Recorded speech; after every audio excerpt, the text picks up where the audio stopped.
नमस्कार, मैं रवीश कुमार। राहुल गांधी को दरभंगा में अंबेडकर छात्रावास जाने से रोका गया।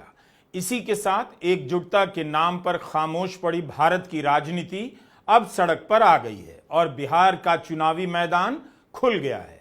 राहुल गांधी दरभंगा में शिक्षा न्याय संवाद करना चाहते थे। सवाल है कि अंबेडकर छात्रावास में कार्यक्रम के लिए अनुमति क्यों नहीं दी गई, जिसके लिए मांगी गई थी। एक हॉस्टल के कैंपस में जहां कोई मात्र 5 से 600 छात्र रहते हैं, वहां अगर राहुल गांधी बातचीत करते उनसे तो ऐसा भी नहीं था कि हजारों की भीड़ का दृश्य बन जाता और बीजेपी से लेकर जदयू को दिक्कत हो जाती। इसीलिए यह सवाल महत्वपूर्ण है कि राहुल गांधी को दरभंगा में क्यों रोका गया। हेलीपैड से निकले तब भी रोका गया। उन्हें बताया गया कि कार्यक्रम अंबेडकर हॉस्टल में नहीं होगा, इसकी अनुमति नहीं है, शहर के नगर भवन में होगा, उसी की अनुमति है। राहुल गांधी को जब रोका जाने लगा तो वे अड़ गए कि मदारपुर के अंबेडकर हॉस्टल ही जाएंगे। कड़ी धूप में राहुल गांधी और कांग्रेस के नेता 1.5 किलोमीटर तक पैदल चलते रहे और उसी जगह पहुंचे जहां के लिए अनुमति नहीं दी गई थी।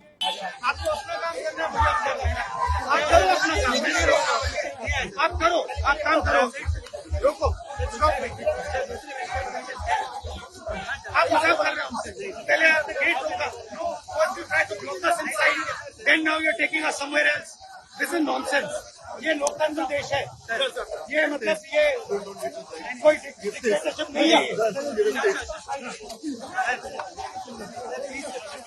तो आप अगर आपने 144 लगाया तो इनके सब लोग ना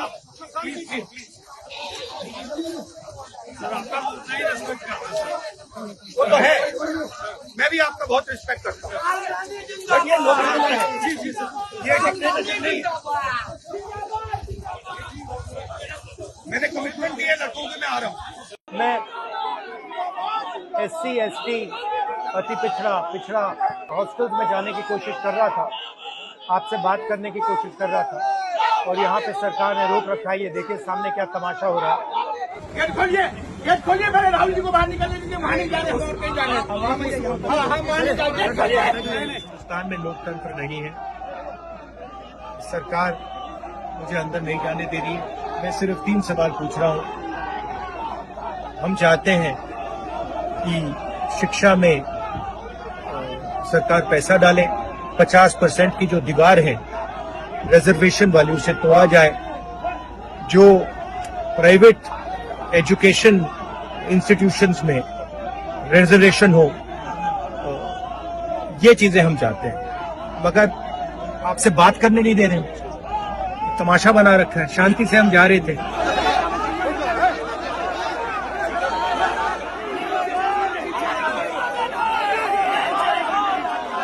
चाहते हैं कि मैं आपसे ना मिलूं, आपकी जो मांगे हैं वो ना उठाऊं, मगर रोका नहीं जा सकता। राहुल गांधी रुके नहीं, पैदल चलकर अंबेडकर हॉस्टल पहुंच ही गए।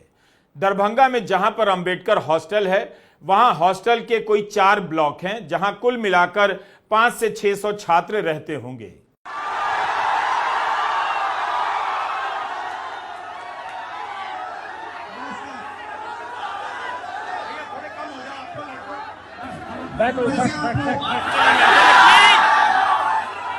देखिए, मैं आपसे दिल्ली से आपसे मिलने आया और मेरा लक्ष्य सिर्फ ये था कि मैं आपसे बात करूं, थोड़ा पिछड़ जाइए, मैं आपसे बात करूं, जो मेरे दिल में है मैं आपको कह दूं और जो आपके दिल में है वो आप मुझे कह दो। मगर प्रशासन ने मुझे पूरी तरह रोकने की कोशिश की, बैरियर लगाया और मैं पीछे के रास्ते से आपके यहाँ आ गया।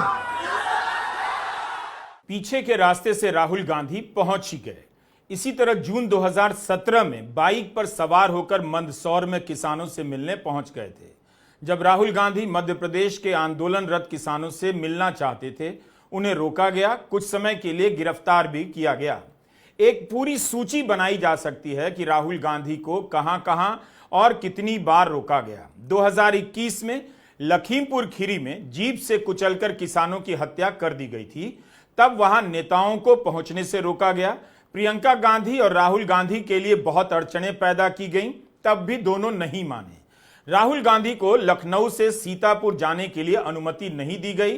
तब राहुल गांधी ने ट्वीट किया था कि भाजपा सरकार की अनुमति, इतना डर किस बात का, इंडिया डिमांड जस्टिस।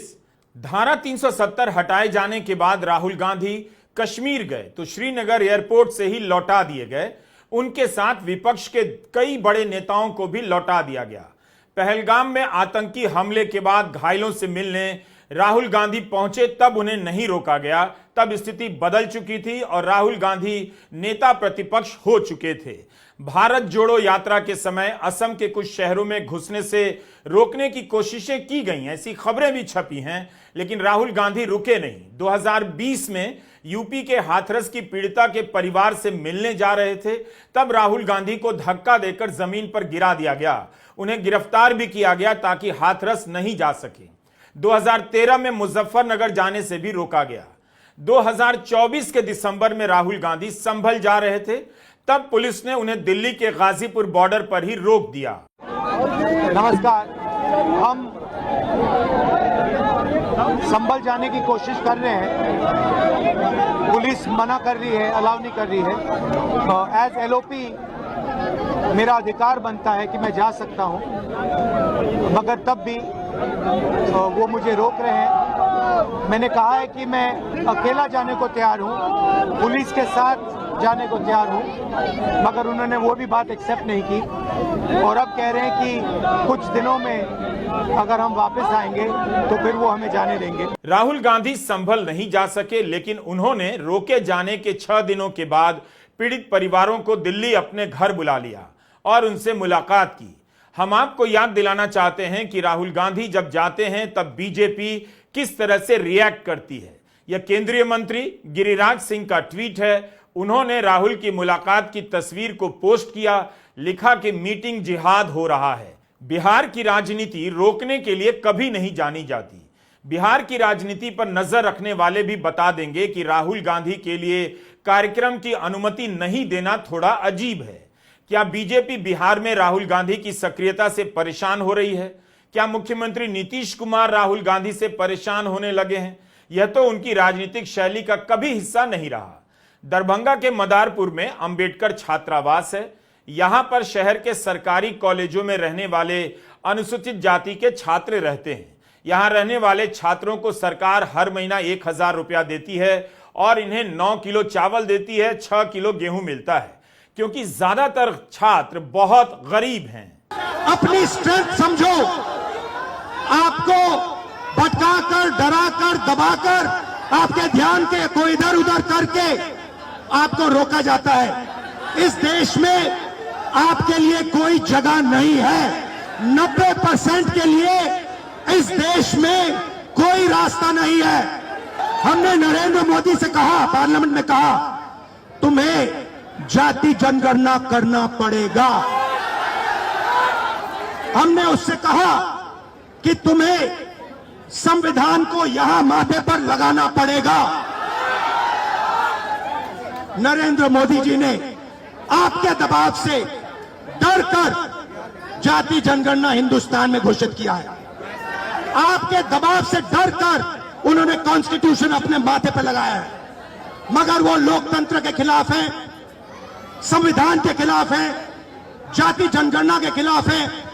और जो 90% हिंदुस्तान की गरीब आबादी है, अति पिछड़ा, दलित, आदिवासी, माइनॉरिटीज, ये इन सब के खिलाफ है।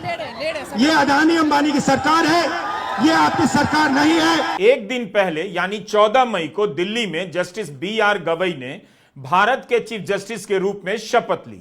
यह कोई सामान्य घटना नहीं है। चीफ जस्टिस KG बालाकृष्णन के बाद भारत के दूसरे दलित चीफ जस्टिस के रूप में शपथ लेने के बाद जब chief justice BR Gavai supreme court के वकीलों के बीच गए तो वहां उन्होंने जय भीम कहा। इस तस्वीर में भी जय भीम लिखा है। नेता प्रतिपक्ष राहुल गांधी के हाथ में डॉक्टर अंबेडकर की तस्वीर है और वे दलित छात्रों के बीच में हैं। कांग्रेस ने यह तस्वीर पोस्ट की है। कितना अंतर है। एक दिन पहले भारत के दूसरे दलित चीफ जस्टिस के रूप में BR गवई शपथ लेते हैं और अगले दिन नेता प्रतिपक्ष को अंबेडकर हॉस्टल में छात्रों से बातचीत की अनुमति नहीं दी जाती है, बल्कि अनुमति रद्द कर देने की सूचना उसी दिन दी गई जिस दिन चीफ जस्टिस BR गवई ने शपथ ली थी। राहुल गांधी वहां तक नहीं पहुंच सके, इसके लिए इलाके में धारा 144 भी लगा दी गई। बदलने के समय में ही घड़ी टूटकर गिर गई। बताने के लिए कि कुछ नहीं बदला, मुझसे किसी ने कहा कि चीफ जस्टिस जय भीम कैसे कह सकते हैं, तो मेरा जवाब था 75 साल में दूसरे दलित चीफ जस्टिस बने हैं, जय भीम उन्हें कहना ही चाहिए। जब ईश्वर से पूछकर फैसले लिखे जा सकते हैं तो जय भीम कहना संविधान की बात को दोहराना है। अच्छा, आप में से कोई बोलना चाहता है? आ जाओ। आपका नाम? प्रदीप सर, प्रदीप। आप सबके साइड से लोकसभा में मैं कौन सा मुद्दा उठाऊं? सर लोकसभा में सर जो दलित के साथ भेदभाव होता है और शिक्षा का सर जो बजट है दिन पर दिन घटता जा रहा है और कल्याण विभाग की जो सर बजट है वो घटती जा रही है। दलित की शिक्षा तो सर दलित की शिक्षा योजना स्तर पे मिलती है लेकिन उसको जमीनी स्तर पे नहीं मिलती है। सर ये जो नई शिक्षा नीति है इसमें सर दलित विरोधी है, इसको डिजिटलाइज करने की बात की जा रही है, जबकि हमारे समाज में सर बहुत से लोग डिजिटल से बहुत दूर है, उनको डिजिटल का डी भी नहीं पता है। तो इसके लिए सर कुछ किया जाए और जमीनी स्तर पे किया जाए। सर आपसे उम्मीद है सर आप कर सकते हैं। सर ये जो पूरा शिक्षा का सिस्टम और स्वास्थ्य का सिस्टम प्राइवेटाइज हो रहा है, इसके बारे में आप क्या सोचते हो? सर ये सर प्राइवेटाइज करने का सर ये सरकार की जो मंशा है सर उसे SC/ST OBC को दूर रखा जाए सिस्टम से। सर हम लोग शुरू से सिस्टम से दूर है, न हमारा मीडिया में कोई है, न हमारा उद्योगपति कोई है, न हमारा बड़ा बड़ा ब्यूरोक्रेट्स में कोई है। तो सर हम लोग को जो उसमें भागीदारी है वो देनी चाहिए सरकार को। मीडिया के बारे में बताइए थोड़ा। सर जो मीडिया गोदी मीडिया है, गोदी मीडिया सर हम लोग को दिखाती नहीं है, हमारा लोग मेन स्ट्रीम मीडिया में है नहीं, तो हम लोग चाहते हैं कि हम लोग का मीडिया प्रतिनिधित्व हो। और सर दरभंगा में जर्नलिज्म के लिए कॉलेज हो, जर्नलिज्म के लिए कॉलेज नहीं है, हम लोग जर्नलिज्म करना भी चाहते हैं तो वो प्लेटफॉर्म नहीं मिलती है। सर इसकी हायर एजुकेशन फीस नहीं होती है कि हमारे फीस पे नहीं कर पाते हैं, इसलिए हम लोग कोर्स नहीं कर पाते हैं। हर नेता को अंबेडकर छात्रावास जाना ही चाहिए।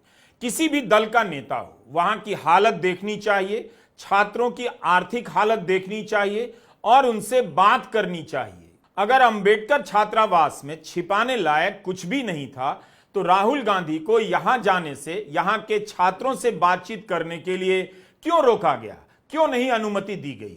इस परिसर में रहने वाले छात्रों की कौन सी हकीकत ऐसी थी जिसे राहुल गांधी दुनिया के सामने ले आते और नीतीश कुमार की सरकार उसका बचाव नहीं कर पाती? यही वो हॉस्टल है जिसके छात्रों से राहुल गांधी बातचीत करना चाहते थे।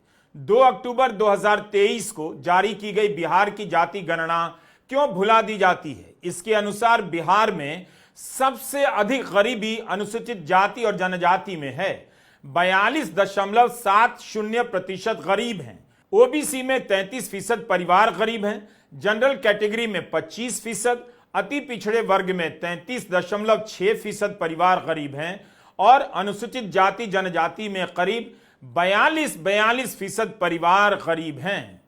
इसी गरीबी को देखते हुए तब मुख्यमंत्री नीतीश कुमार ने कहा था राज्य में अनुसूचित जाति 19.7% हैं और उन्हें 16% से बढ़ाकर 20% अधिक आरक्षण मिलना चाहिए। एजुकेशन सिस्टम के मालिकों को देखो, मेडिकल सिस्टम के मालिकों को देखो, आपके लोग कितने जीरो, मगर मनरेगा की लिस्ट निकालो आपके लोगों से भरी हुई है। मजदूरों की लिस्ट निकालो आपके लोगों से भरी हुई है। सारे के सारे कॉन्ट्रैक्ट, सारा का सारा धन 5-10% के हाथ में जाता है और आपको उल्टी सीधी बात बताकर आपके ध्यान को इधर उधर कर दिया जाता है। आपको एक साथ खड़ा होना है और 3 मांगे हैं। पहली मांग जाति जनगणना, दूसरी मांग प्राइवेट इंस्टीट्यूशंस में, प्राइवेट स्कूल्स और कॉलेजेस में रिजर्वेशन, अति पिछड़ा का, ओबीसी का, दलित का, आदिवासी का। तीसरी बात SC ST सब प्लान, जो आपका पैसा है, जो आपको नहीं दिया जाता है, आपको वो दिया जाना चाहिए। ये 3 चीजें कहने में आपसे आया था। और ये बात समझिए, आप एक बात समझिए, बिहार की पुलिस ने अभी मुझे रोकने की कोशिश की, रोक नहीं पाई। पता है क्यों नहीं रोक पाई? नहीं, इसलिए नहीं रोक पाई क्योंकि आपकी शक्ति मेरे पीछे है। कांग्रेस अध्यक्ष मल्लिकार्जुन खड़गे ने कहा कि अब क्या दलित, वंचित, पिछड़े वर्ग के छात्रों से संवाद करना संविधान के खिलाफ है? क्या उनकी शिक्षा, उनकी भर्ती परीक्षा और नौकरियों के बारे में उनसे बातचीत करना कोई पाप है? खड़गे लिखते हैं कि जेडीयू बीजेपी सरकार ने बिहार में दरभंगा के अंबेडकर हॉस्टल में शिक्षा न्याय संवाद कार्यक्रम में श्री राहुल गांधी को शामिल होने से रोकना तानाशाही की पराकाष्ठा है। लोकतंत्र की जन्मस्थली बिहार इस अन्याय को याद रखेगा और समय आने पर जेडीयू बीजेपी को इसका उचित जवाब भी देगा। बीजेपी कहती है नगर निगम द्वारा सभा करने की अनुमति दी गई थी, लेकिन अनुमति मांगी गई थी अंबेडकर छात्रावास के परिसर में। उसके लिए अगर राहुल गांधी यहां के 400-500 छात्रों से बात ही कर लेते तो क्या हो जाता? आखिर में वो बातचीत तो हो ही गई। तेजस्वी यादव ने ट्वीट कर लिखा है कि रिटायर्ड भ्रष्ट अधिकारी और टायर्ड मुख्यमंत्री ने लोकतांत्रिक परंपराओं की धज्जियां उड़ाते हुए लोकसभा में देश के नेता प्रतिपक्ष राहुल गांधी के छात्रों के साथ संवाद कार्यक्रम की अनुमति नहीं दी। दरभंगा से लौटकर राहुल गांधी पटना के सिटी सेंटर मॉल में फुले फिल्म भी देखने गए। नमस्कार, मैं रवीश कुमार।